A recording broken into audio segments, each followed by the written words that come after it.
Para los que nos están escuchando desde Facebook, quiero informarles que debido a un problema de fuerza mayor que tuvo el doctor Martín Valencia, vamos a tener una continuación de la conferencia que se impartió la semana pasada, que impartió el doctor Luca Ferrari.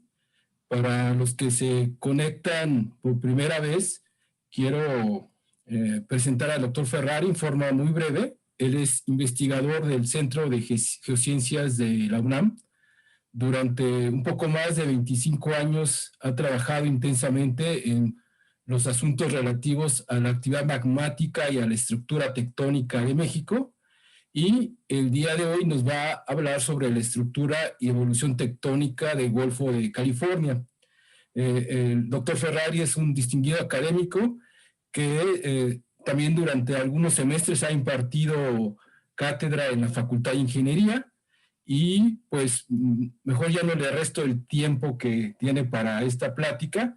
Asimismo, a los que están conectados vía Facebook, quiero informarles que al final de la conferencia pueden hacer sus preguntas a través de la parte de comentarios y pues damos inicio a la sesión. Muy amables por su participación y adelante, doctor Ferrari. Muchas gracias por aceptar la invitación a esta, llamémosle, segunda parte. Gracias. Sí, muchas gracias, Enrique Dante, por esa oportunidad. La vez pasada creo que fue muy denso todo lo que presenté en un tiempo relativamente corto. Entonces, bueno, gracias a que el doctor Martín Valencia desafortunadamente no pudo dar su conferencia, entiendo que la dará más adelante. Por fortuna no tiene mayor problema, pero pues aprovecho entonces para ampliar y complementar lo que presenté la vez pasada, porque si bien recuerdan, hablamos de que la Sierra Madre Occidental, particularmente el último episodio magmático de la Sierra Madre Occidental, el flare-up ignimbritático, es el inicio, según lo que hemos publicado nosotros, es el inicio de la extensión que finalmente llega a formar la ruptura litosférica del Golfo de California, el rift del Golfo de California. Entonces, en esa segunda parte, digamos, vamos a hablar precisamente del Golfo de California. Y voy a empezar con esa imagen donde se compara el rift del Mar Rojo con el rift del Golfo de California. Son los dos grandes rifts cenozoicos que tenemos en el mundo. Hay un tercero que es el lago Baikal, pero no tiene las mismas características, es más chiquito. Y enseñar un poco la diferencia que hay entre estos dos grandes rifts. El rift del Mar Rojo es una ruptura ortogonal de la litosfera, de una litosfera antigua, de la placa africana, que ahora está separada entre placa arábiga y placa somalia. Pero se tardó 30 millones de años para empezar a formar nueva corteza oceánica. En el rift del Golfo de California, el modelo tradicional que nosotros hemos cuestionado y ahora le presentaré nuevo paradigma, se supone que se rompió la litosfera solamente en 6-10 millones de años, principalmente de manera oblicua. Sabemos que el Golfo de California es un golfo que se abre con una amplia componente lateral derecha. Bueno, antes de esto voy a recordarle un poco lo que platicamos la vez pasada del contexto geodinámico de la evolución del occidente de México.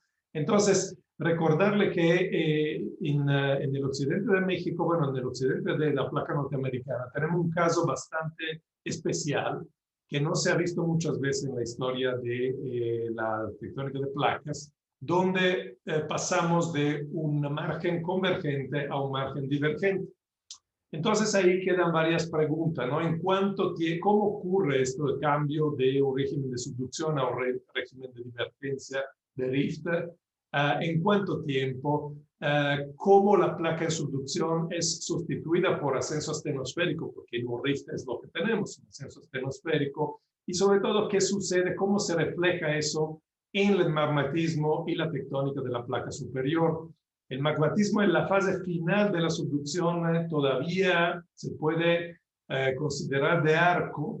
¿Cuál es el patrón espacio-temporal de la extensión? ¿Cuáles son las causas de la extensión? En parte hemos contestado estas preguntas en la clase pasada, pero en el caso del Golfo de California, ahora vamos a tener un poco más de detalle.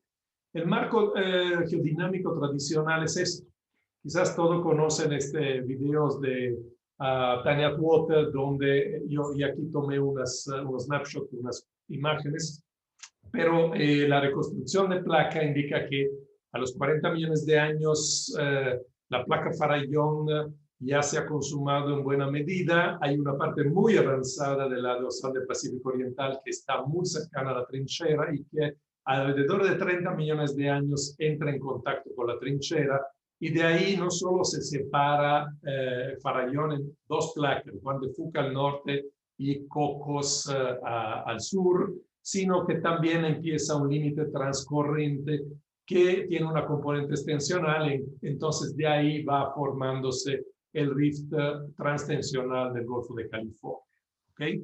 Sin embargo, también la vez pasada le había comentado que las reconstrucciones más recientes indican que mucho antes de que la dorsal del Pacífico Oriental llegara en proximidad de la trinchera, la placa Farallón se había partido en dos, la parte norte, llamada placa Vancouver, y la parte sur, Farallón, y eso ocurriría al inicio del Eoceno, a 52 millones de años, algo que de alguna forma ya había sugerido también Tanya Water en 1989, estudiando las anomalías magnéticas de la placa del Pacífico, que es la imagen espejo de la placa de Farallón subducida.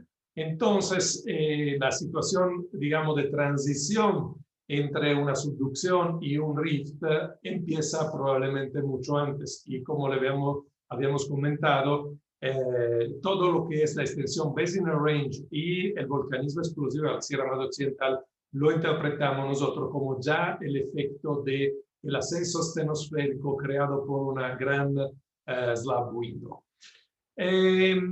Bueno, dos slides más sobre lo que nos indica a gran escala la geofísica y particularmente la tomografía sísmica.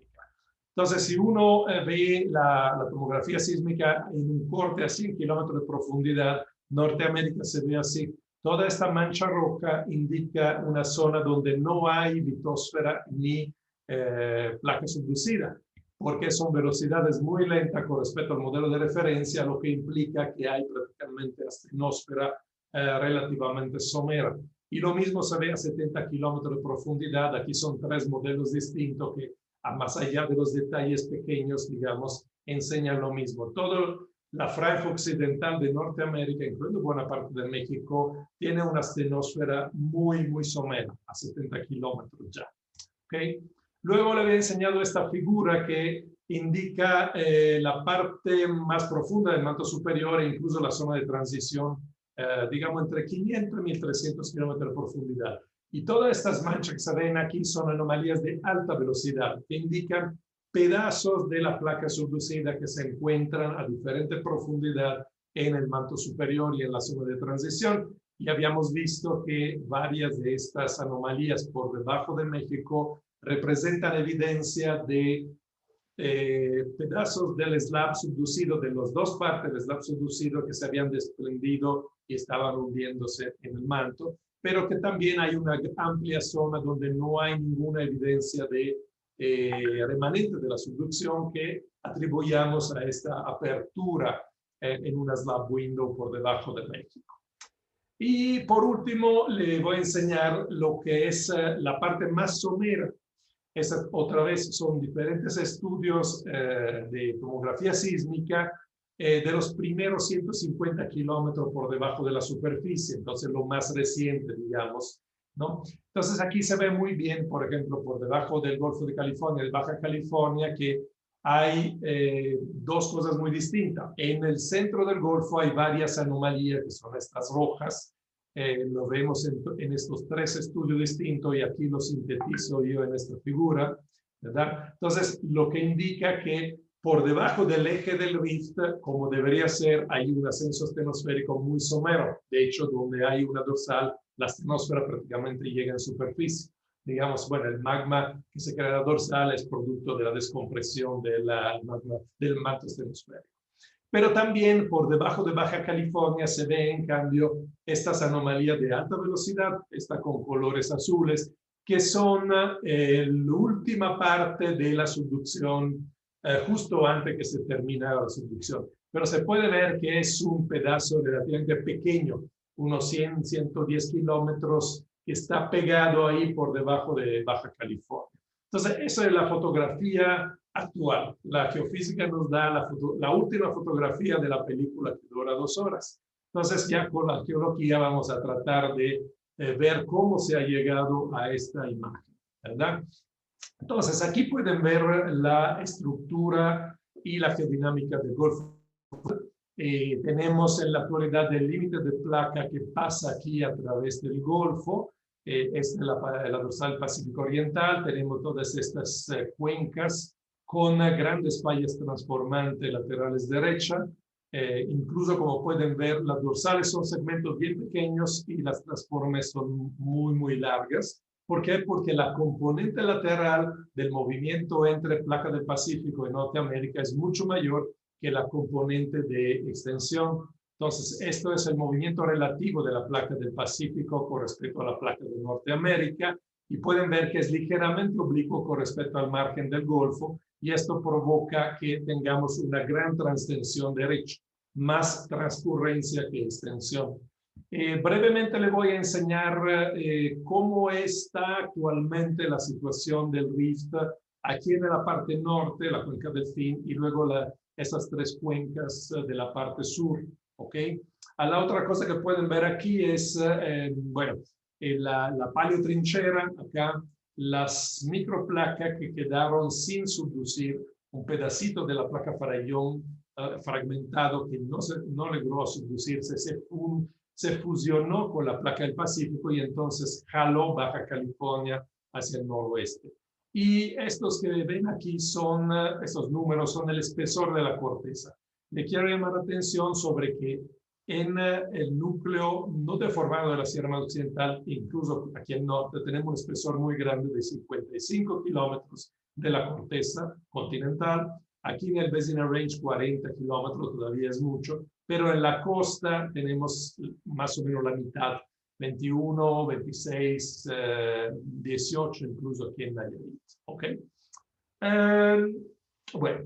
Entonces, la parte norte del Golfo ha sido estudiado por los colegas de CICESE, bueno, realmente buena parte del Golfo, pero me refiero a este trabajo, que uno de los más completos, publicado por Martín Barajas y compañeros en el 2013. Ellos reinterpretan toda una serie de perfiles sísmicos reprocesados, reinterpretados que había hecho en los años 80 Pemex. Y bueno, aquí tiene el mapa estructural de las diferentes cuencas. Las que ven de color gris más oscuro son donde empieza a haber corteza oceánica. Entonces, en el caso de la parte norte, este perfil geológico está marcado por la línea roja, y lo que pueden ver que la única parte donde empieza a haber corteza oceánica, oceanización, es la cuenca del Fin superior. A pesar de que ha habido una extensión muy grande en esta zona. Ellos calculan una extensión de 1000%. 1000% significa que si antes teníamos 100 kilómetros, ahora tenemos 1000 kilómetros. ¿Ok? Entonces es mucha la extensión. Sin embargo, eso no ha llegado a formar una cuenca mayor, una cuenca oceánica mayor, porque se considera que ha habido un flujo de corteza inferior dúctil que ha ido rellenando progresivamente la extensión, y también porque hay una gran cantidad de sedimentos, y entonces estos sedimentos que vienen de todos los márgenes del Golfo, pero particularmente del río Colorado cuando desembocaba ahí, enfrían y rellenan, digamos, el volumen que se pierde por la extensión. Ahora, yendo más a la parte sur del Golfo, es interesante ver la diferencia o la heterogeneidad entre esas 3 cuencas. La cuenca Farallón, y Pescadero y la cuenca Alarcón. Entonces, en esas dos cuencas, Farellón y Pescadero, tenemos una menor separación, o sea, la parte oceánica es pequeña realmente y el magmatismo es bastante escaso y de hecho tenemos mucha profundidad, ¿ya? En cambio, en la cuenca Alarcón hay una separación más grande entre los dos márgenes continentales y magmatismo abundante. Ahorita lo vemos más en detalle. Entonces, mire, por ejemplo, esa es la cuenca Farellón. Aquí pueden ver que básicamente uno lo que ve es una fosa, ve un graben, no ve una dorsal. Y el magmatismo no es muy evidente. Sí hay pequeños seamounts, pero son mínimos. Y más bien los perfiles sísmicos que se han realizado aquí ven que hay silts, o sea, hay magmatismo relativamente escaso, y intrusiones dentro de los sedimentos que se ven muy bien aquí en esta imagen sísmica con estas que son tipos de silts, de intrusiones máficas dentro de sedimentos no muy consolidados, ¿ok? Si vamos más al sur, esta es la cuenca Pescadero, obviamente son dos, Pescaderos Norte, Pescaderos Sur, y es la misma situación. Como pueden ver, casi no se ve morfología de seamount o una dorsal en relieve producto de abundante magmatismo, sino domina realmente la extensión y la formación de fosas tectónicas. En particular, estos son los puntos más profundos del Golfo de California, más de 3.500 metros de profundidad, ¿ok? En cambio, cuando nos movemos a la cuenca Alarcón, todas esas son batimetrías que se hicieron a través de muchos perfiles sísmicos, perfiles de sonar acústico, digamos, de sonda acústica, a través de varios proyectos, pero principalmente los proyectos que quedaron financiados por la National Science Foundation de Estados Unidos con el megaproyecto Margins. Entonces aquí pueden ver que aquí está la dorsal de Alarcón y pueden ver que es una clásica dorsal, incluso se ven varios remanentes aquí, o sea, se ve un relieve, no se ve una fosa. ¿Por qué? Porque es una zona donde hay abundante magmatismo que forma un relieve y también podemos ver muchos seamounts, o sea, este volcanismo off-axis, como se llama, que indican que hay bastante volcanismo. Todo eso para decirle que a pesar que es el mismo margen con la misma tasa de extensión, se comporta de manera distinta y esto ha sido atribuido a la diferente fertilidad del manto. Hay manto más al norte que produce menos magmatismo a la hora de descomprimirse y manto más al sur que en cambio sí produce más. Pero bueno, vamos ahora a ver un poco cuáles son los modelos sobre la apertura del Golfo, ¿ok? El modelo que yo llamo clásico, porque es el que ha sido vigente por 2-3 décadas, hasta que llegamos nosotros un poco a desmontarlo, es que la separación de Baja California empezaría solamente cuando la subducción termina afuera de Baja California. Y eso está bien fechado. Por lo menos en la mitad sur de Baja California, la subducción termina a los 12.5 millones de años, porque se acerca mucho la dorsal del Pacífico Oriental y entonces la placa en subducción es cada vez más joven, tiene 3-5 millones de años y una placa con menos de 10 millones de años, de hecho, es flotante con respecto a la astenosfera, es decir, que no tiene una densidad negativa. Resiste a la subducción porque es más ligera del manto astenosférico donde se hundiría normalmente. Y entonces, a raíz de esto, va poniéndose cada vez más horizontal y pegándose a Baja California. Y la idea de los modelos tradicionales, que aquí están bien ilustrados por ese trabajo de Fletcher et al. De 2007, es que en la última fase todavía había un volcanismo de arco que formaba el famoso Arco Komondú, ubicado exactamente donde está ahora el Golfo de California. Cuando termina la subducción, la parte profunda del slab, que es más denso, sigue jalando hacia abajo y se rompe, entonces se hunde, y prácticamente aquí empieza el ascenso astenosférico y entonces empieza el rift, pero el rift empieza a los 12.5 millones de años. Entonces, eso es importante, los dos elemento principal de este modelo que hemos cuestionado es, uno, que la extensión empieza solo después del fin de la subducción, o sea, antes, hasta los 13 millones de años, pueden ver que aquí no hay ninguna extensión, más bien el Golfo era una zona elevada como una cadena de estratovolcanes, y precisamente que Komondú, el famoso grupo Komondú, era constituido por una serie de estratovolcanes en el centro del futuro Golfo de California. Después vamos a platicar de esto.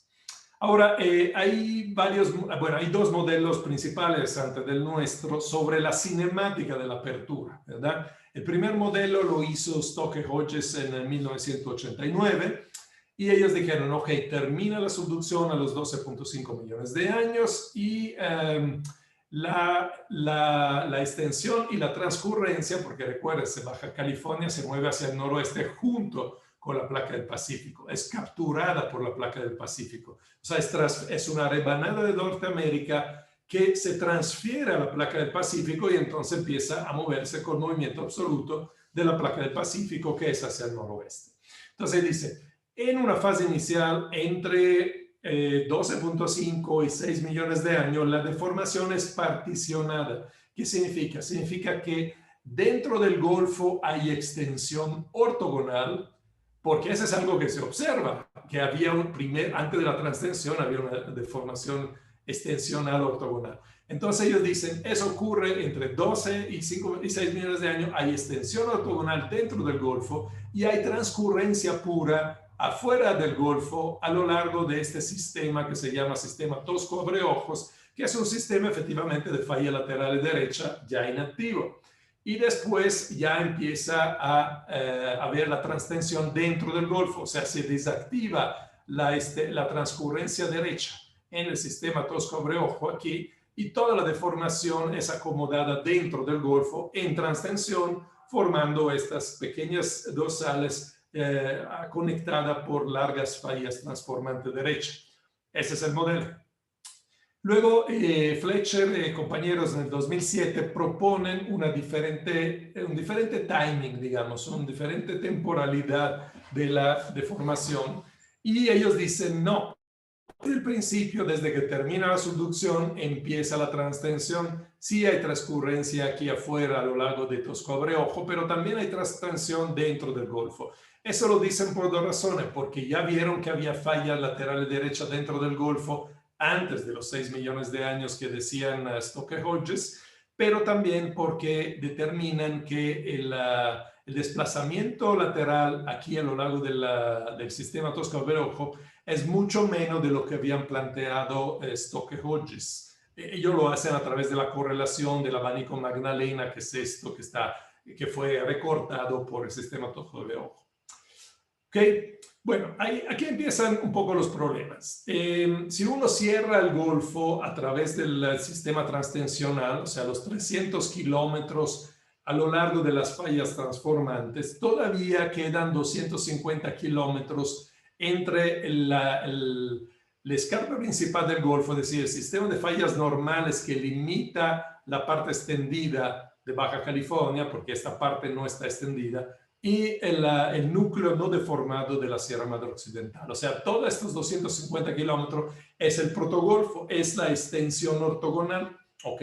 Entonces uno dice, bueno, pero ¿cuándo ocurriría esta extensión adicional? Como le decía, para Stokes-Hodges esto ocurre todo entre 12.5 y 6.5 millones de años. Pero si así fuera, sería muy anómalo porque sería una deformación de 41 milímetros al año, cuando en todos los rifts del mundo la extensión inicia muy lentamente, es una tasa de menos de 10 milímetros al año.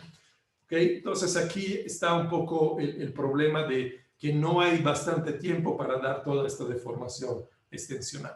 Y aquí entra lo que le había platicado la vez pasada sobre la margen oriental del Golfo, que es la margen occidental de la Sierra Madre Occidental.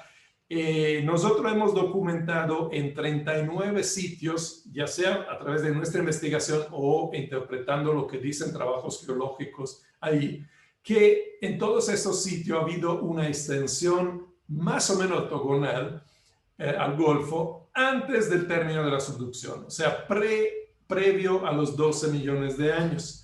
Y sí, como pueden ver aquí, si ven las flechas son coloradas y con base en la edad de la extensión que podemos determinar con el registro geológico, sí hay una cierta migración de la extensión de este al oeste. En realidad, lo que nosotros estamos viendo cuando vemos, si ustedes analizan detalladamente estos colorcitos y las edades, realmente podemos ver que hay una etapa de wide rift, como se llama en la literatura, o sea, hay una etapa de extensión muy amplia entre 30 y 18 millones de años que involucra prácticamente toda la Sierra Madre Occidental hasta probablemente parte de la futura región del Golfo. Luego, a los 18 millones de años, el rift se concentra, digamos, se enfoca en la futura zona del Golfo de California, pero siempre como rift sin transtensión, un rift principalmente ortogonal. Entonces, en la etapa de narrow rift, que también se ha observado en muchos otros rifts del mundo, y solamente después de 11 millones de años, cuando termina la subducción y Baja California es capturada por la placa del Pacífico, entonces empieza la transtensión, que la transtensión está adentro de esta zona de la línea punteada amarilla. ¿Ok? Muy bien. Ya la había enseñado la vez pasada, entonces la evidencia de extensión en la margen oriental del Golfo. Hemos visto que hay esta discordancia entre los dos pulsos ignimbriticos de la Sierra Madre Occidental, una discordancia angular entre rocas de 30 millones de años, 31, y las de 24, que indica entonces que hay una extensión entre 30 y 24, no hay de otra. Y además es muy interesante porque si uno va a ver el espesor de la corteza aquí en la costa de Sinaloa, Nayarit, etcétera, como le hacía notar, es más o menos la mitad del espesor de la corteza no deformada en la Sierra Madre Occidental. Pero aquí a lo largo de la costa, en muchos lugares encontramos basaltos horizontales, es decir, que son ya post-extensionales porque no han sido basculados y no están afallados. Y estos basaltos tienen 11 millones de años. Entonces indica que mitad de la extensión, o sea, el adelgazamiento entre, por ejemplo, 40 a 45 kilómetros de espesor a los 20, 18 aquí en la costa, se da antes de 11 millones de años. Es decir, que la extensión temprana ya fue una extensión que adelgazó a la mitad la corteza, al menos en esta zona. ¿Ok? Luego hay otras evidencias en la parte norte del Golfo. Este es un trabajo que ha habido mucho debate, pero yo encontré la manera de conciliar la visión de los micropaleontólogos que estudiaron los pozos de Pemex y la visión de lo que estudiaron, por ejemplo, la isla Tiburón. Entonces aquí estamos viendo varias de las cuencas aquí en el norte. Hay pozos que perforó Pemex en los años 80 y en varios de estos, en ese trabajo de Lenes, que es un investigador micropaleontólogo muy renombrado ahí de CICESE, han encontrado más de 1000 metros de sedimentos marinos con microfósiles del Mioceno medio. Eso implicaría que antes de 11 millones de años ya estaba una cuenca incipiente marina. Pero si nosotros vamos a ver la isla Tiburón, que es esta que está aquí, justo al sur de la cuenca Tiburón, la primera ingresión marina está fechada perfectamente al Mioceno superior. Ahí han hecho un trabajo excelente Joan Stock y sus estudiantes, que ahora son investigadores renombrados, como Mike Koskins, Steve Bennett, etc. Y lo han demostrado han hecho un estudio súper detallado, y ahí la ingresión marina es del Mioceno superior. Entonces, ¿cómo se concilia estas dos cosas? Bueno, se concilian tomando en cuenta los perfiles sísmicos que hicieron. Por ejemplo, mire, aquí está la isla Tiburón y esa es la cuenca Tiburón. La cuenca Tiburón es un hueco que tiene 7 kilómetros de sedimentos. Lo pueden ver aquí. ¿Cómo se llama? Perfil sísmico es esto, y cruza justo donde está uno de los pozos que encontraron la secuencia del Mioceno medio.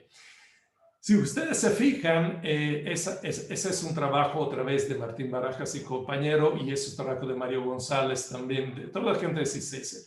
Pero el basamento acústico, digamos, el basamento pre-cuenca, se ve que se hunde muy, muy profundamente hacia la zona de la cuenca Tiburón, incluso en este otro perfil que va de la isla Tiburón hacia la cuenca. Entonces, lo que se puede ver aquí, que esta secuencia que ella interpreta en el Mioceno medio, se cierra a pinch out sobre el basamento. Es decir, que esta secuencia marina con microfósiles del Mioceno medio no está expuesta en la cuenca Tiburón, porque la cuenca Tiburón era un alto estructural. Entonces, primero se llena esto y luego la transgresión marina llega hasta la isla Tiburón, pero mucho después, es decir, en el Mioceno superior. Entonces, no hay contradicción entre lo que uno ve en la isla Tiburón y lo que se puede inferir de los pozos de la cuenca Tiburón. Si vamos a la parte sur del Golfo, aquí tenemos varios ejemplos que también nos indican que había una extensión del Golfo ya en el Mioceno medio. Y son varias tesis que he supervisado, la tesis de Isel Durán aquí en la Comondú, la tesis de Doris Miñero, que es una tesis que se hizo en CICESE, que supervisó la doctora Margarita López, pero estuve yo en el comité, y la tesis de doctorado de José Duque, que estudió la parte marina de estas dos márgenes conyugadas, ¿no?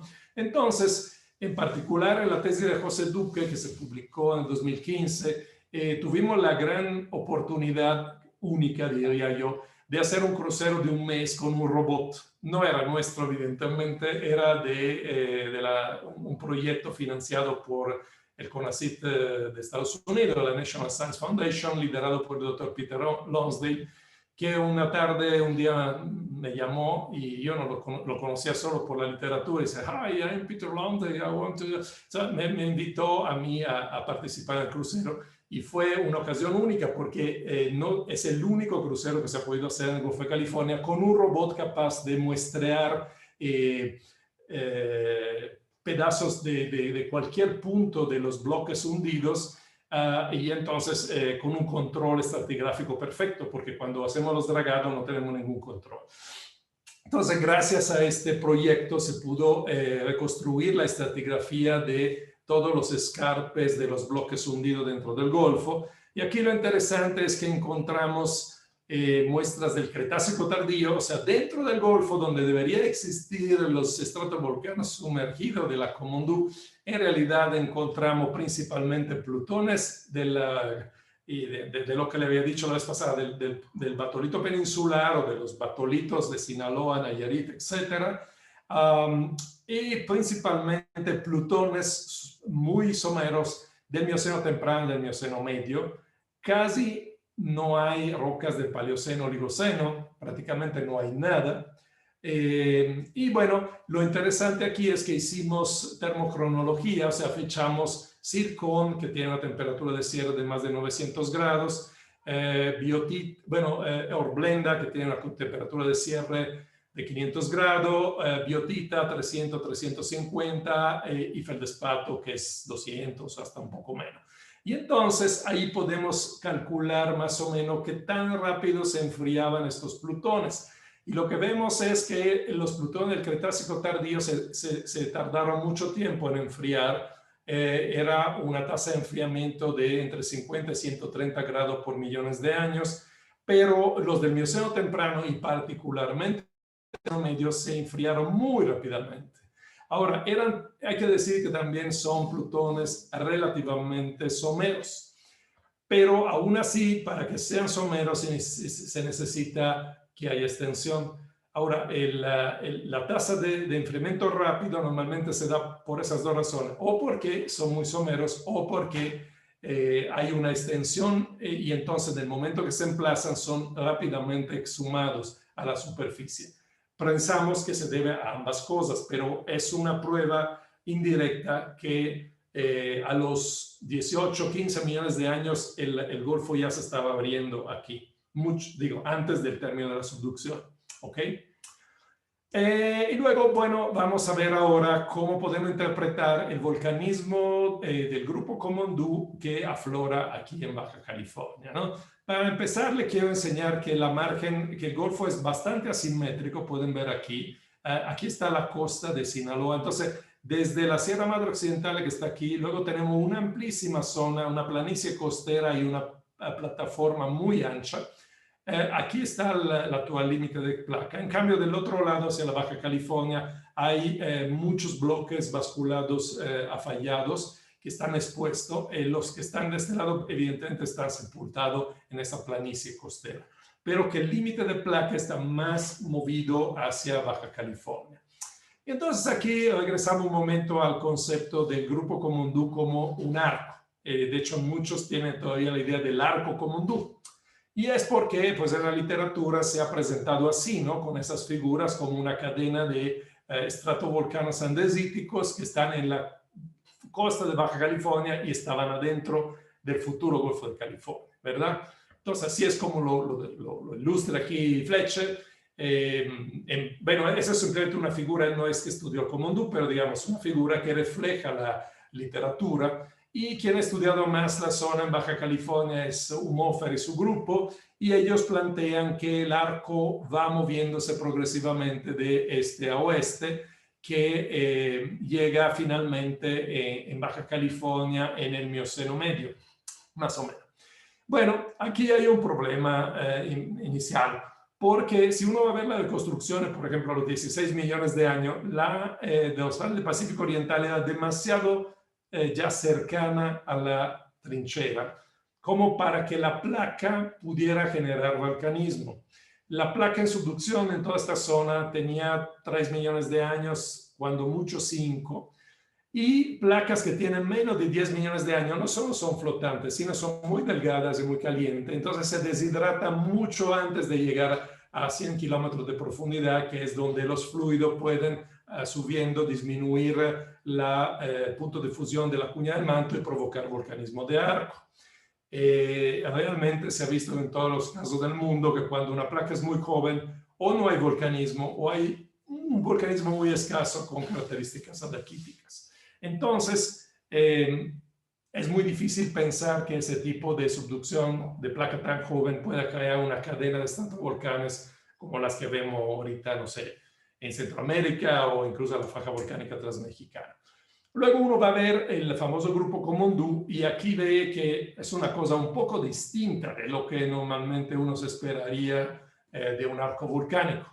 El Grupo Comondú ha sido definido por Humhofer y compañeros en 2001 y ellos dividieron tres miembros. El miembro inferior realmente son areniscas marinas, areniscas eólicas y hay algunas intercalaciones de facies distales de ignimbrita. Esas ignimbritas han sido fechadas entre 28 y 19 millones de años, también por nosotros. Entonces, realmente lo que estamos viendo es una parte muy distal de la Sierra Madre Occidental. 28-19 son las ignimbritas de la Sierra Madre Occidental y son muy finas, muy delgadas, etc. Entonces lo que estamos viendo es lo que llegaba de la Sierra Madre Occidental en una zona de planicie, digamos, de abanicos del forearc, ¿eh? Entonces eso no es un arco ni nada, esa es la Sierra Madre Occidental, la parte muy distal de la Sierra Madre Occidental. Luego tenemos un miembro medio y superior, y aquí lo que tenemos son sobre todo domos, aquí vienen algunos domos, son domos dacíticos, pero el 80% de la roca que uno ve, si ustedes han ido a Baja California, han ido a Loreto, han ido a la Sierra de la Giganta, lo que ven son espesores gigantescos de brechas de dacita, andesitas, de la destrucción, digamos, de estos volcanismos que no es raramente, casi en ningún lado se encuentra un estratovolcano. Se ven domos relativamente pequeños y de composición principalmente dacíticas. Lo que te indica es que hay una fuerte erosión y mucha topografía, digamos, para poder provocar la destrucción de estos domos y también mucha subsidencia para poder crear una secuencia que llega hasta 750 metros en la Sierra de la Giganta, ahí en frente de Loreto. Entonces, eso es muy impactante. Uno dice, bueno, pero eso es un arco volcánico, debería haber habido mucha subsidencia, mucho gradiente topográfico para que se produjeran tanta brecha, ¿no?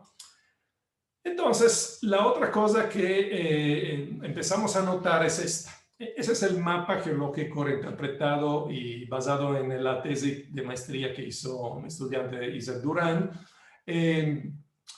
La Komondú es esta, básicamente, es la que más nos interesa, digamos, la parte inferior media de la Komondú es esta de este color café que ven aquí, ¿ok? Entonces, sin embargo, uno ve que inmediatamente al oeste de la escarpa principal del Golfo, que va por aquí, o sea, del límite de Rift, ese es el límite de Rift, digamos, ¿no? En este escarpe lo que uno ve es esta, la Sierra de la Giganta con toda esta secuencia de brechas. Y inmediatamente al este, al este, lo que encontramos son una serie de la Komondú, que es esta, la Komondú, una serie de plutones que son del batolito peninsular, son del Cretácico. Todos estos los hemos fechados y dan siempre lo mismo, entre 100 y 93, bueno, en Los Cabos llegan hasta 81, pero digamos 100, 90, 85 millones de años. Aquí en la península Concepción hay los más antiguos, pero, perdón, aquí se me olvidó poner que encontramos también de 90 y tantos millones de años. Entonces, es un poco chistoso porque lo que tenemos, aquí están los plutones, lo que tenemos es que justo al este del escarpe principal, donde más hundido tendría que ser todo, está el basamento. Eso no checa mucho con el modelo. Y esto lo hemos extendido prácticamente, lo que nosotros hemos visto es que a través de varios perfiles que hemos interpretado y se han fechado varias muestras, hay todo un belt, como se dice, toda una franja de esto batolito peninsular que está inmediatamente, como le decía, al este del escarpe principal de Rift. ¿Okay? Luego, si uno va a ver algunos trabajos más antiguos, siempre han puesto fallas que hunden al revés. O sea, lo que nosotros estamos observando, lo han observado también otros. Y aquí pueden ver, por ejemplo, es un trabajo del 94, donde este es el escape principal del Golfo, pero aquí está el basamento más alto. Entonces, y aquí hay fallas que hunden del lado opuesto. Lo mismo aquí, que se ve que son fallas normales que hunden hacia el oeste, luego basculada por la falla principal del Golfo de California. Aquí lo mismo en lo de Oumoufer. O sea, es decir, que la Komondú de alguna forma estaba limitada al este por un alto del basamento granítico. E incluso aquí en este perfil geológico del Servicio Geológico Mexicano, nótese que aquí ven la falla y aquí viene esto. Y aquí viene esto, pero no se atrevieron a poner una falla, pero pues obviamente tendrían que ponerla. ¿Cómo te explicas tú que esté así? O sea, una vez más, lo que se ve, no lo quieren decir porque no checa con el modelo tradicional, pero lo que se ve es que la Komondú, con todas esas brechas, estaba limitada al este por un alto del basamento granítico cretácico, ha fallado hacia el oeste.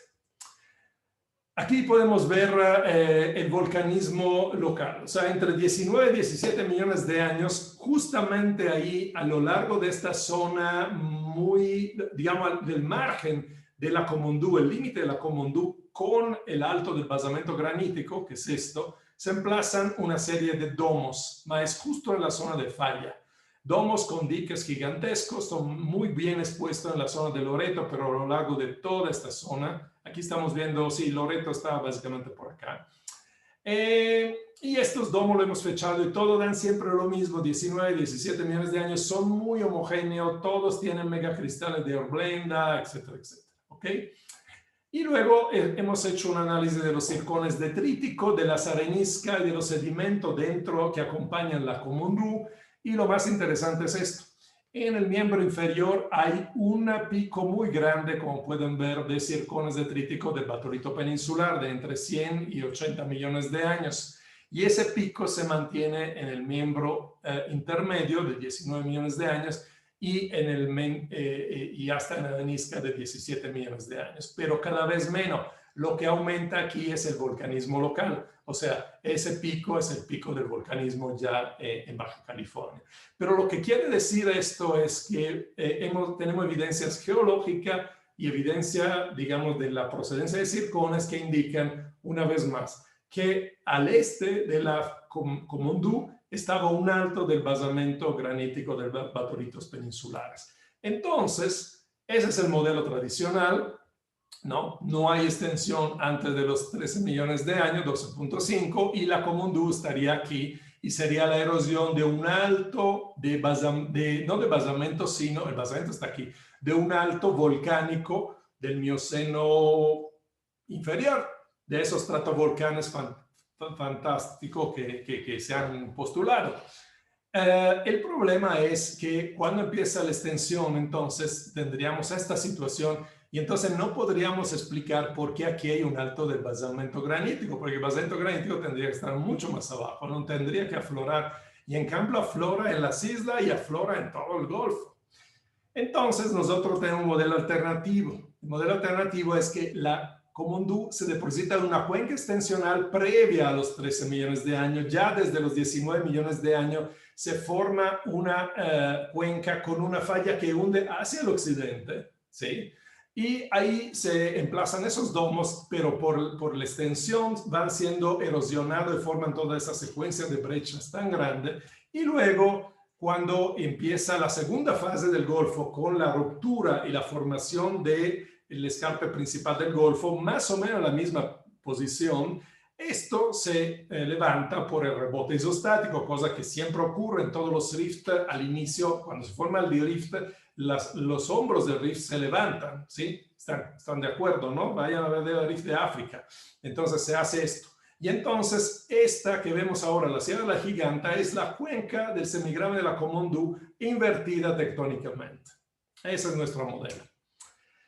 Bueno, entonces, regresando un poco al contexto general, esta figura se la había enseñado la vez pasada. La Komondú sería una de las tantas cuencas extensionales, sí invertida, pero cuenca extensional, como las que hemos encontrado en la margen de Sinaloa y Nayarit, y probablemente hay otra cuenca sepultada aquí. Lo hemos encontrado a través de todas estas muestras que pescamos con el robot, que indican, ahí es donde hay estos intrusivos de la misma edad de la Komondú que han sido exhumados rápidamente. Es digamos, la raíz de estos domos, porque la composición también es la misma.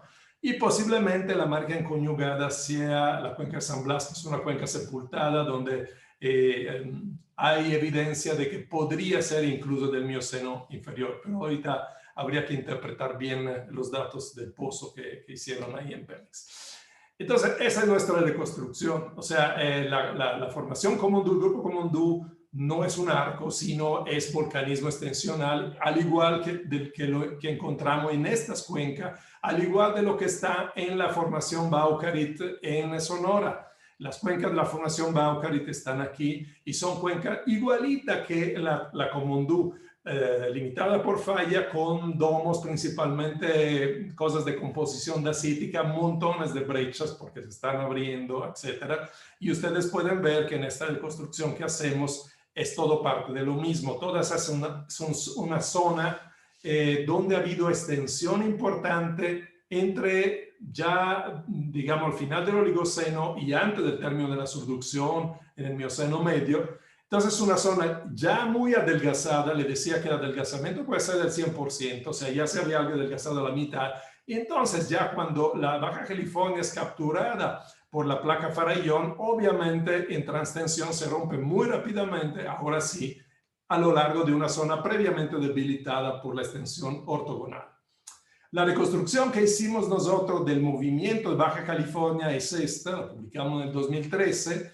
Entre 30 y 18 millones de años se mueve así, con una tasa de extensión de 7.7 milímetros al año, y entre 18 y 12 millones de años se mueve, cambia un poquito, y con una tasa similar de 8.3 milímetros al año. Son tasas que son comunes en la fase inicial de los rift. Y me dio mucho gusto porque esto fue retomado en un artículo en Nature de 2017, donde estudian varios rifts del mundo y demuestran exactamente lo que vimos nosotros. Es un trabajo que junta datos empíricos y modelos, modelos numéricos, digamos, que simulan cómo va rompiéndose la litosfera en un rift. Y en todos los rifts del mundo lo que ven que al inicio es una fase muy lenta de adelgazamiento hasta que llega un momento que se rompe la resistencia elástica de la litosfera, entonces aumenta rápidamente, hay un pico de la extensión. Exactamente lo que vemos nosotros acá. Y entonces, para concluir, se decía que toda esta región era la provincia extensional del Golfo y aquí estaba el Basin and Range, y que primero venía el Basin and Range y luego venía la provincia extensional del Golfo después que termina la subducción. El cambio principal que vemos nosotros es que todo esto ha sido extendido entre el Oligoceno y el Mioceno medio, es la extensión temprana previa al término de la subducción, y luego entra la transtensión. Entonces, esta más bien debería llamarse la provincia transtensional del Golfo, y es el final, no el inicio del cambio. El inicio de la transición de un límite convergente a un límite divergente empieza probablemente a final del Eoceno. Y a los 12.5 es cuando termina esa transición y entonces empieza ya la transtensión y la Baja California como parte de la placa del Pacífico. Gracias.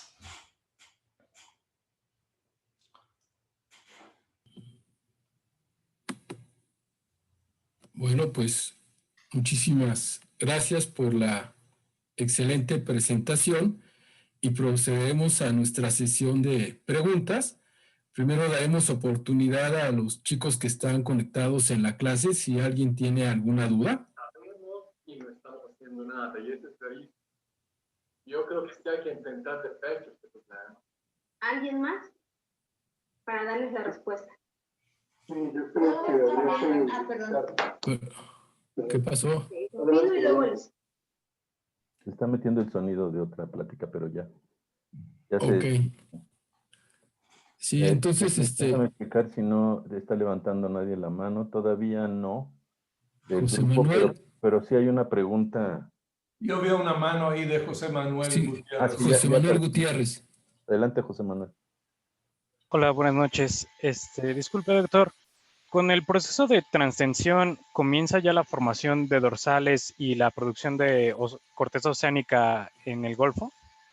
No, realmente se tarda otros 7, 8 millones de años, porque la transtensión definitivamente tiene que ser posterior al término de subducción. Entonces, digamos que cada vez más se está documentando que hay fallas transcurrentes dentro del Golfo, incluso ya de 10, 11 millones de años. Pero digamos, yo decía que a los 11 millones de años la corteza continental estaba ya adelgazada, pero todavía tenía quizás unos 20 kilómetros, 25 kilómetros. Entonces, para que tú tengas la formación de corteza oceánica, necesita romper esta última parte. Y esto se da en otros 6, 7 millones de años, porque las cuencas más antiguas son aquí en el sur. La cuenca Alarcón es donde mejor se ha fechado, acá. Entonces, aquí es del Plioceno. Es de menos de 4, creo que son 4.3 millones de años, no recuerdo exactamente. Entonces, y aquí es todavía un poco más joven, aquí también, y aquí apenas está empezando, está diciendo. Entonces, digamos que digamos, después que empieza la transtensión, tienen que pasar otros 6, 7, 8 millones de años para que empiece a para que se pueda romper completamente la litosfera continental y empiece a tener nueva corteza oceánica por el ascenso astenosférico. Ok, muchas gracias. Sí, gracias. Tenemos preguntas del público de Facebook. Si quieres te paso una, Luca. Es de Félix Rodríguez Cardoso y dice, ¿cómo se explica que haya cambios tan considerables en la fertilidad del manto en distancias tan cortas? Me imagino que habla de la parte en la que tú hablabas de estas cuencas en donde tenías mayor fertilidad en el manto en una región que en otra. Sí, esto es algo, déjeme ver si puedo compartirle una figura, porque no lo digo yo, lo dice Lizarralde tal en el 2007. Déjame que, creo que tengo aquí, sí, debo de tenerla, si tengo la figura se la paso. Aquí está. Ahorita le comparto esta figura. Mire, la pongo en pantalla completa. Eso lo detectaron cuando publican ese trabajo de 2007. Lizarralde, un gran grupo, él es el líder, digamos, del principal proyecto del Margins, donde hicieron todos estos perfiles de reflexión dentro del Golfo de California. Entonces, ellos lo que encuentran acá es esta cosa que les decía, o sea, que las cuencas de aquí tienen muy poco magmatismo y en cambio las que están aquí tienen mucho más magmatismo, y lo interpreta como diferencia de fertilidad del manto. Y ellos lo ligan al magmatismo previo. De hecho, citan ese trabajo que publicamos en el 2007 también, donde mostramos que toda esta zona en color más claro es donde hubo el segundo pulso de la Sierra Madre Occidental. Y entonces ellos dicen, bueno, aquí si uno conjuga los dos márgenes, justamente donde hay menos magmatismo es donde ocurrió el segundo pulso ignimbritíco de la Sierra Madre Occidental. Es decir, que inmediatamente antes de la apertura había habido un gran evento de fusión del manto. Entonces, si nosotros tenemos un gran evento de fusión del manto, el manto se queda menos fértil. O sea, ya dio en buena medida lo que podía dar por descompresión.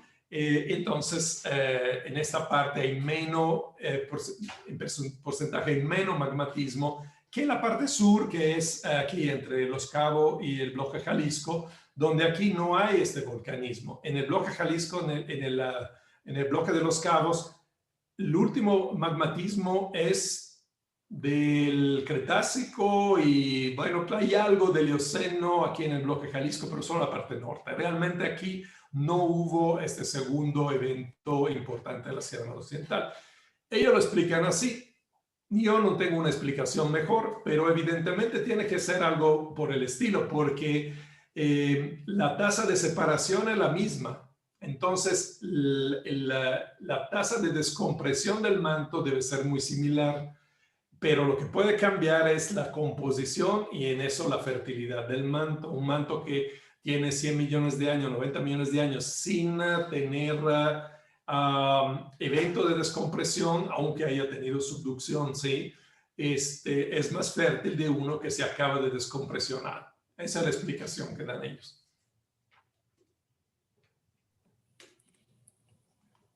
Hay otra pregunta del doctor Rodolfo Corona que dice: ¿cómo se explica la presencia del complejo ofiolítico de la Sierra de San Andrés?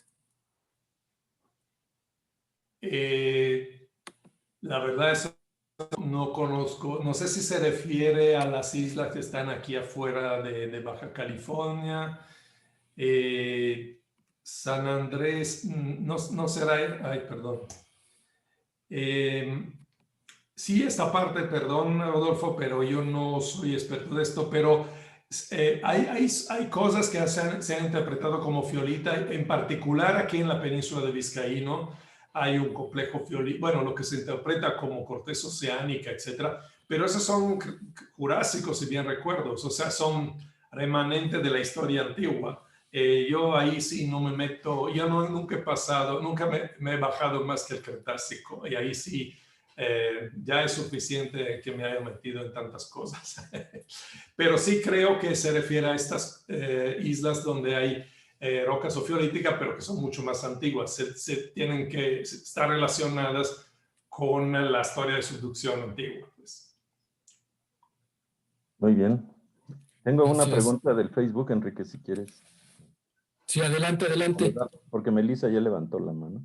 A ver, tenemos una de Luis Carrillo de la Cruz, y dice: doctor, ¿esta evidencia justifica las anomalías de flujo de calor encontradas en las cuencas del Golfo?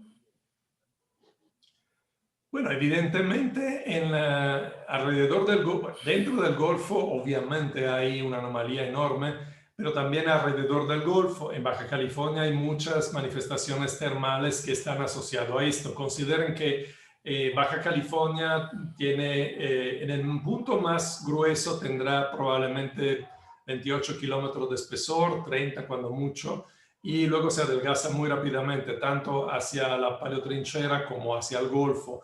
Y como le he enseñado, hay un ascenso estenosférico importante que es muy somero aquí dentro del Golfo, pero que es, digamos, que caracteriza toda la región.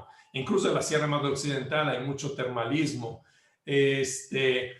Pero particularmente aquí en Baja California, debido al espesor relativamente pequeño, es evidente que el termalismo debe de estar relacionado en gran medida con el hecho que tú tienes una astenosfera relativamente somera.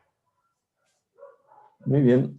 Enrique, tenemos ahí una pregunta de Melissa. Sí, ¿no? de Melissa Ramos, te escuchamos tu pregunta, por favor.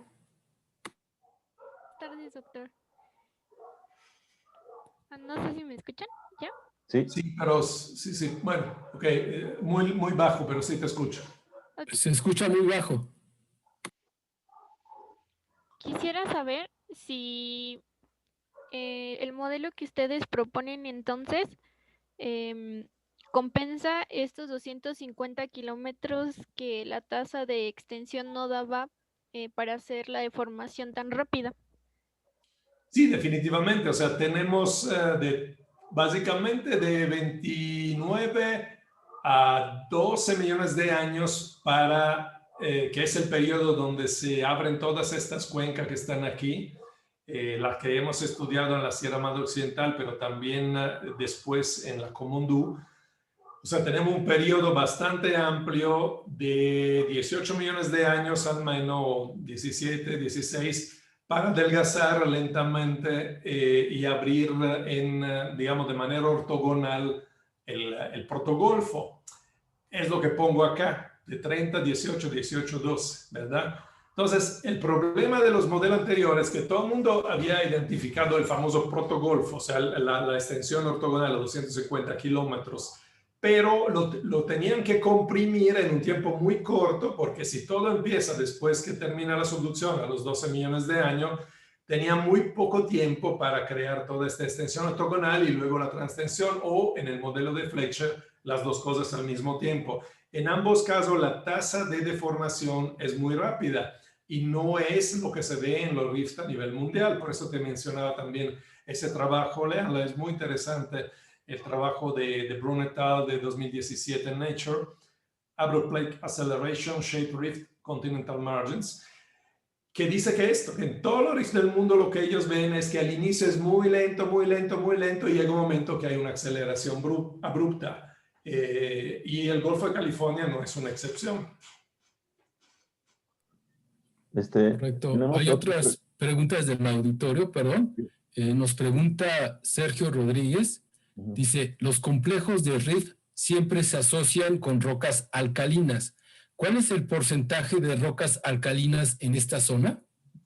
Bueno, aquí es interesante porque los complejos de rift de África no lo podemos, digamos, el volcanismo del rift africano, por ejemplo, no lo podemos comparar con desde el punto de vista geoquímico. Por una razón muy sencilla.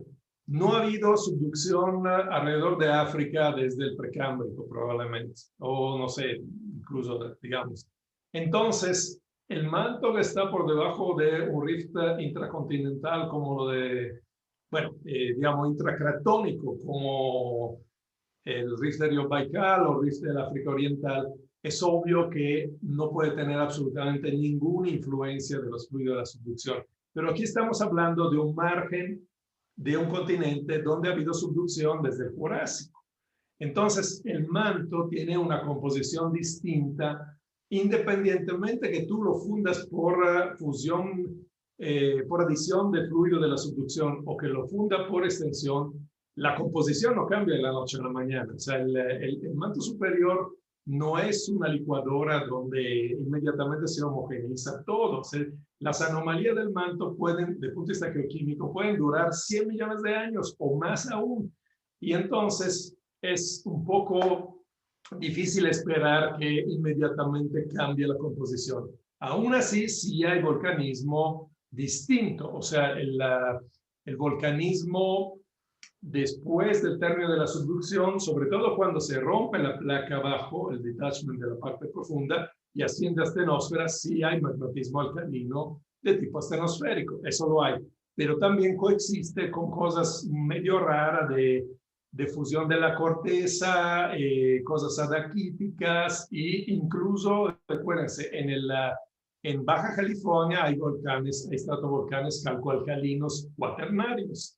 El Tres Vírgenes, el complejo de Tres Vírgenes o el Cerro Manzanares, todos esos estratovolcanes que son del cuaternario del Plioceno superior al norte, entre Loreto y al norte de Santa Rosalía, son calcoalcalino y algunos son activos. Entonces, 12, 13 millones de años después que terminó la subducción, seguimos teniendo volcanismo calcoalcalino. Pero también antes tenemos volcanismo astenosférico. Es decir, la transición de un punto de vista era una de las preguntas que ponía al principio de la plática. La geoquímica es un trazador, sí, de los procesos geodinámicos, pero no podemos pensar que refleja instantáneamente el cambio del régimen geodinámico, porque lo que estamos fundiendo es un manto que es heterogéneo y las heterogeneidades pueden durar muchísimo tiempo. De acuerdo. Fernando Carmona, también aquí en el aula, quiere hacer una pregunta. Te escuchamos, Fernando. Sí, gracias. Bueno, había mencionado que los batolitos de la Sierra de la Giganta, me parece, se enfriaron muy rápidamente en las últimas etapas de su emplazamiento. No de la Sierra de la Giganta, son estos. O sea, todos los puntos que ves aquí son muestras que tomamos con el robot en los márgenes sumergidos del Golfo de California. Algunas de esas muestras están en el borde también, sí, pero muchos están dentro del Golfo. Entonces, lo que hicimos nosotros es básicamente en la tesis de José Duque, que se publicó en 2015 en GC Bulletin, si te interesa, ahí hay un estudio de termocronología, pero sin usar traza de fisión todavía, porque no pudimos, pero fechamos, le decía, 4 o 5 minerales, el zircón, la horblenda, la biotita, la muscovita en algunos casos y el feldespato. Y van en orden de temperatura de cierre decreciente. Entonces, lo que estamos viendo aquí tú puedes ver, por ejemplo, qué sé yo, aquí vienen todos los fechamientos, por uranio, plomo, el zircón y todos los demás por argón. Y puedes ver que en algunos casos tenemos, qué sé yo, que incluso el zircón y la biotita tienen casi la misma edad. Pero recuerda que el zircón cristaliza a 900 grados y la biotita a 300, 340, dependiendo ahí, ¿no? Entonces significa que el Plutón se enfría muy rápidamente. Eso era la evidencia de una extensión. Claro, también en algunos casos son de grana más fina que el batolito cretácico. Entonces, bueno, eso nos dice que son de un nivel cortical superior, pero aún así es un enfriamiento muy, muy rápido. Nosotros asociamos este enfriamiento muy rápido al hecho que se emplazaron mientras estaba extendiéndose ya toda esta región y entonces son rápidamente exhumados y por esa razón se enfrían rápidamente. Ok, sí. Es lo que quería preguntar justamente, ¿qué es lo que hacía que se enfriaran tan rápido? Entonces es la exhumación del batolito. Sí, o sea, a ver, si un magma cristaliza a 10 kilómetros de profundidad sin extensión, es muy lento, porque la temperatura a 10 kilómetros de profundidad es mucho mayor que las que tú tienes en superficie. Si tú lo emplazas a 5 kilómetros es más rápida, sí, pero sigue siendo no tan rápida. Para que sea muy, muy rápida, tú lo que tienes que hacer es que, como probablemente ocurrió aquí, haya las dos cosas. Son relativamente someros, sí, pero nosotros calculamos con el geobarómetro de Rinzulli que deben haber sido emplazado, ya no me acuerdo, pero si no recuerdo mal, es como 4 o 5 kilómetros de profundidad, entre 3 y 5, algo así. Pero aún así, el enfriamiento es muy rápido, entonces significa que de por sí ya estaba bastante extendida la corteza, entonces pueden subir más los magmas. Pero luego, después que se emplazó, las fallas tensionales lo levantan y lo exhuman rápidamente. Ok, sí. Gracias. Sí, gracias Enrique por darme la palabra. Es que tengo aquí algunas preguntas del público en Facebook Y creo que no vamos a poder contestar todas, Luca, pero tú nos vas a hacer el favor después de entrar a contestarles, ¿no? Claro. La vez pasada tuvimos muchas preguntas y tuviste que contestarles. Ahora tienes otro grupito de preguntas. Pero mira, podemos adelantar esta de Dana Dierma Carciumaru, que dice: Doctor Ferrari, ¿cómo se conecta este modelo con el trabajo de Lizarralde et al., donde las variaciones de rifting son muy localizadas? Por ejemplo, Alarcón y Farallón son muy diferentes. Bueno, eso lo contesté antes. O sea, ellos simplemente lo que dicen es que la extensión, a ver, Farallón, para que se ubique, Farallón está acá, perdón, Farallón está acá, y este es Pescadero, y Alarcón es este, ¿ok? Es la diferencia que le decía, que aquí son cuencas donde domina la extensión y aquí domina el magmatismo. Es un poco como la dorsal es lenta y la dorsal es rápida, ¿no? El problema es que aquí, como es el mismo tipo de margen y la tasa de separación de Baja California al continente no puede variar entre aquí y aquí, ellos recurren no a la tasa de extensión, sino a la fertilidad del manto. O sea, porque lo que determina el ascenso, la fusión parcial del manto que alimenta el magmatismo de rift es la descompresión del manto. Entonces, la cantidad de magma que se forma en descompresión es función de dos cosas. De la tasa de extensión, sí, si es muy rápida se funde más, pero también de la composición del manto, o sea, de la fertilidad del manto. Y ellos, como contesté antes, asocian la poca fertilidad aquí al hecho que los dos margen conjuntos ya habían tenido un evento de extensión previo y de fusión del manto previo. Pero bueno, pues eso no, toda esa parte no tiene mucho que ver con lo que nosotros proponemos. Nosotros lo que proponemos es que la extensión empieza mucho antes. Empieza durante la fase final de la subducción de la placa Farallón, y que la placa Farallón se había partido ya, había creado este slab window, entonces hay un ascenso estenosférico muchísimo antes del término de la subducción y en la zona, digamos, de México continental, y que entonces la Sierra Madre Occidental en sí es el producto, tanto la extensión como el magmatismo es el producto principalmente del ascenso estenosférico.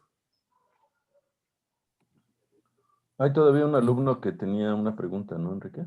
Sí, José María García, por favor. Muchas gracias, buenas noches. Tengo una pequeña duda.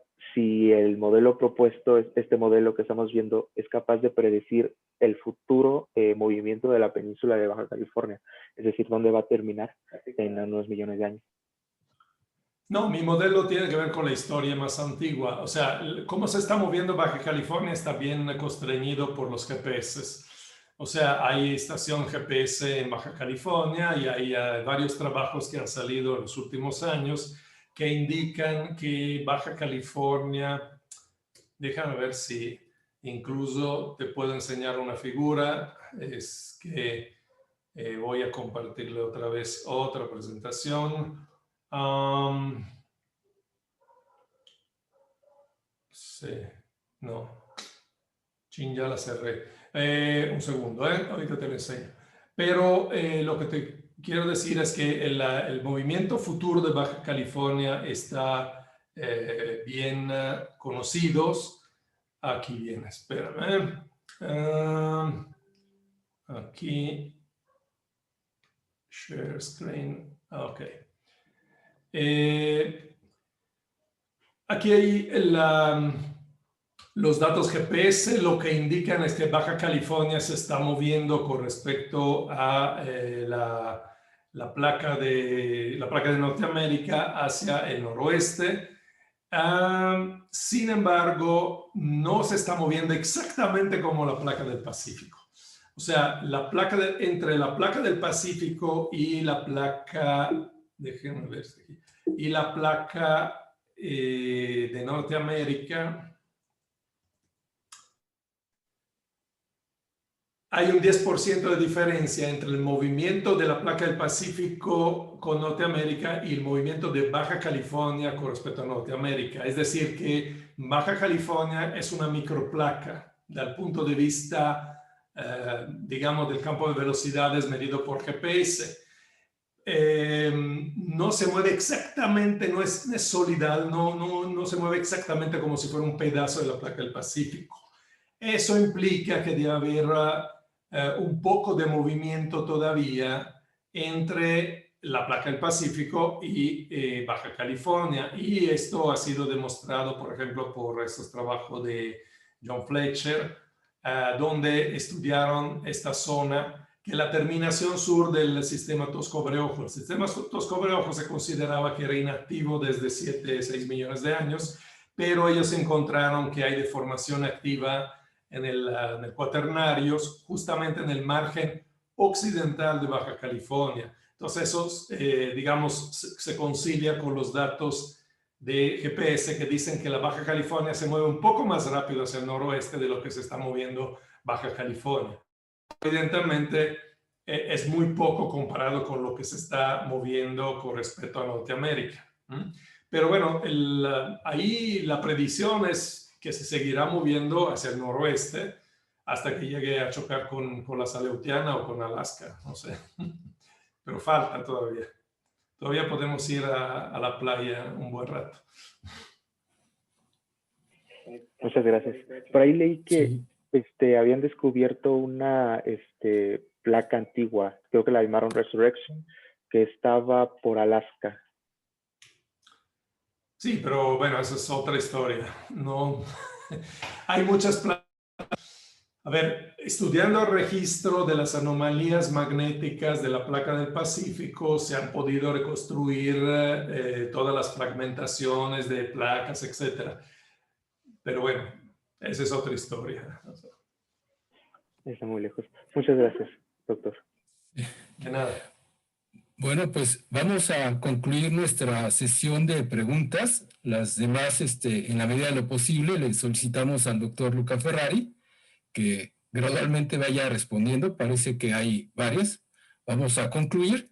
Le agradecemos sinceramente su segunda presentación y también quiero informarles a todos los que nos acompañan que la conferencia que estaba programada del doctor Valencia la reprogramaremos para un jueves, ya que el calendario lo vamos a seguir manteniendo, y también próximamente se publicará o les daremos a conocer la segunda parte que termina a finales de enero para que vean todo el ciclo de conferencias los que estén interesados.